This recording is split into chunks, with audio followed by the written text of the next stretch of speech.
Në vitin 2023, kur erdhi në pushtet, Edi Rama mblodhi pas vetes shumë figura të rëndësishme të Partisë Socialiste, por jo vetëm. Sot, pas 13 vitesh në krye të qeverisë, ai rrethohet nga Zeqinet dhe Sarat, pasi të gjithë besnikët i ka larguar. Tani e praktisi edhe Ëngjëll Agaçi, i cili ka bërë gjithë të zezat e kryeministrit, pashtu edhe Vali Bishka iku nga shefi kabineti, dhe të dy Rama i zëvendësoi me figura shumë pak të njohura. Agaçi dhe Bishka janë të fundit e një liste të gjatë personazhesh, të cilët Rama i ka afruar kur ka pasur nevojë, e më pas i ka larguar. Në vitin 2013, Rama largoi Arben Ahmetaj, një nga figurat më të vyera të PS-s, dhe me kontribut të shquar në politike e financë. Malaj më vonë u zgjodh antari i Këshillit Mbikëqyrës të Bankës së Shqipërisë, por akmarrja e Ramës ishte aq e keqe sa ndërhyri dhe e shkatroi. Por spastrimi më i thellë ndodhi në vitin 2017, pasi Rama largoi gjithë kritikët, duke filluar nga Ben Blushi, Arta Dade, Valentina Leskaj, Namik Dokle, Koço Kokdhima, Mimoza Afisi e të tjerë, ndërsa në vitin 2021 Rama largoi Ditmir Bushatin, Gramoz Ruçin, Musa Ulqinin, Anastas Angjelin, Spartak Braun e të tjerë, ndërsa në vitin 2023 largoi Pandeli Majkon dhe Mimi Kodhelin, dy figura me karrierë të gjatë në PS.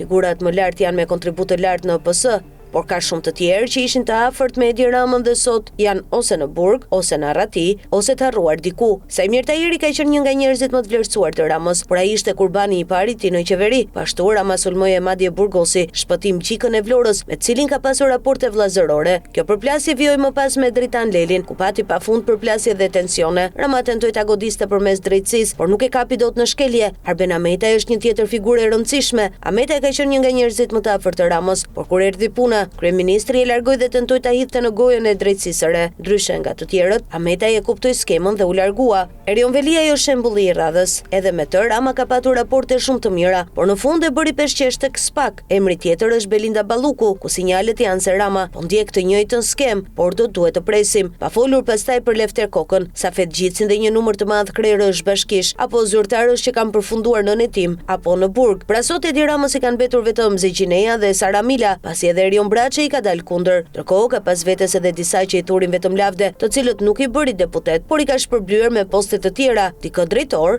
e dikë ambasador, ndërsa me disa të tjerë afrohet kur ka interesa, si rasti i Kokdhimës.